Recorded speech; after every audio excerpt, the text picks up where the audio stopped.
Ya kata, bang mau ya tre.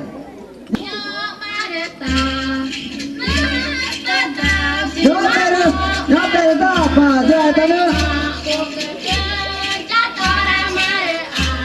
Ahora mana ada dua jenis ya, nah cuma, nah ada tana, ya, nah mau ya, jadi saya, ya.